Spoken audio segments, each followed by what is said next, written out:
Good morning, students. Coming back to the transportation problems, till now I have covered the three initial methods, that is northwest corner method, lowest cost entry method, and the Vogel approximation method. Now after taking the initial solution, we want to check if the solution is optimal or not. That means, is our solution the best solution with the least cost?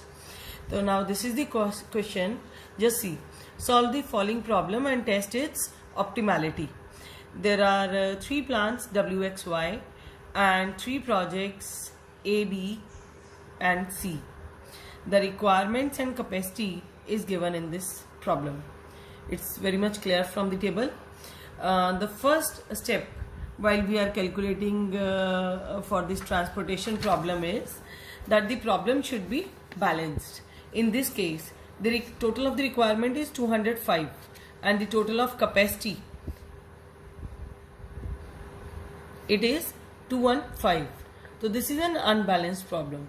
So first of all, we are going to make this matrix again and balance the problem by adding a dummy column with 10 as its requirement. Now I have formulated the matrix in this case. First step was matrix formulation. Matrix was already given, but the matrix was imbalanced. So for that, to balance the matrix, we have added a dummy column with 10 as the requirement. Balanced matrix is made, and the third step is initial basic feasible solution. Since in this question, solve the following problem and test its optimality, no method is given, so VAM is going to be the best method. We are going to apply VAM. So in this case, again we have to take the unit cost first, the unit penalties. So let it be, we are taking the unit penalties.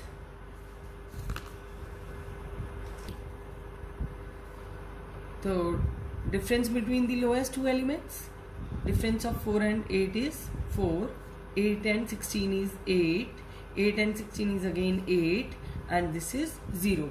When it is the dummy column, we are giving all the cells 0 cost. Dummy is only for the requirement, fulfillment of this requirement and supply condition. Otherwise, its effect on cost would be 0. Then taking row wise, for the first row 0 and 4, it is going to be 4, 0 and 16, 0 and 8. Out of all these, the maximum is 16. So in the maximum cost, in the maximum unit penalty, the minimum cost is 0. The allocation over here could be out of 10 and 82, it is 10, and this requirement is done, and so we have crossed this column. Now moving towards the other penalties for the remaining elements, difference between 4 and 8 is 4. Then difference between 16 and 16, it is going to be 0. Then 8 and 16, 8, 4 and 8, 4, 8 and 16, 8, 8 and 16, 8, and this is already gone. So out of the 3 8s, when there is a tie in the unit penalties, this is also a point over here, tie in unit penalties. So we have to check the penalty with maximum cost, and now in these maximum cost, maximum unit penalties, we have to check for maximum unit penalty. In it we'll go for minimum cost. Just see, for this 8, the minimum cost is 8. For this 8, the minimum cost is 8. For this 8, the minimum cost is 8. Now in all the, if it would have been like 8, 8 or 6, then we would have allocated at minimum cost. If cost is also same, then we have to check for units.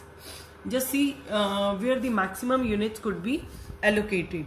Let it be, in this 8, the maximum units could be 56. In this 8, the maximum units could be 41. In this 8, the maximum units could be 72. So we are going to allocate maximum units, that is 72. When 72 is allocated over here, this requirement is satisfied.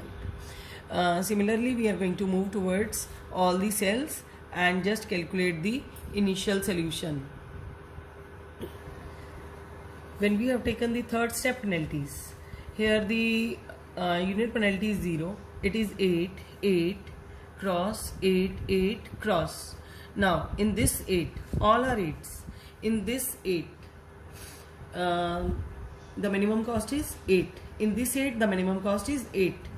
In this 8, for plant X, the minimum cost is 16. Here also 16. So, we are going to check for these 8s where the minimum cost is 8. Now, in this case, we can allocate 56 units.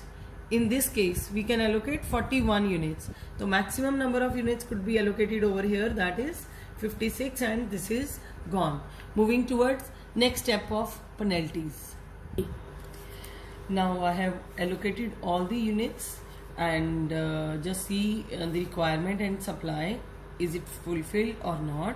72, 92, 41, 10, 56, 82, 72 plus 5, 77. So now we are going to calculate the IBFS, that is initial basic feasible solution, with this VAM method. So it is going to be 8 into 56 plus 24 into 31 plus 16 into 41 plus 0 into 10 plus 8 into 72 plus 16 into 5. When we are going to calculate all these, so our answer is going to be 2504. Now, since the question was solve the following problem and test its optimality, till this part we have solved just the initial solution. We have to prove it that this is the best solution as well.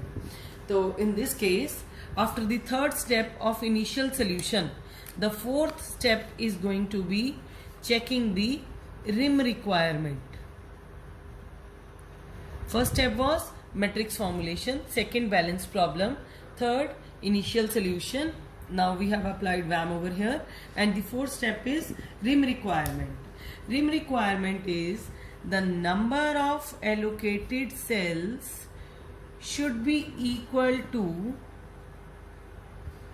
m plus n minus 1. M plus n minus 1 means number of rows plus columns minus 1. If this should be equal. Now the number of allocated cells 1, 2, 3, 4, 5 and 6. जितनों में अपने allocations डाली हैं, units डाले हुए हैं. Now the number of rows plus columns. Rows are 3, columns are 4, and minus 1 it is 6.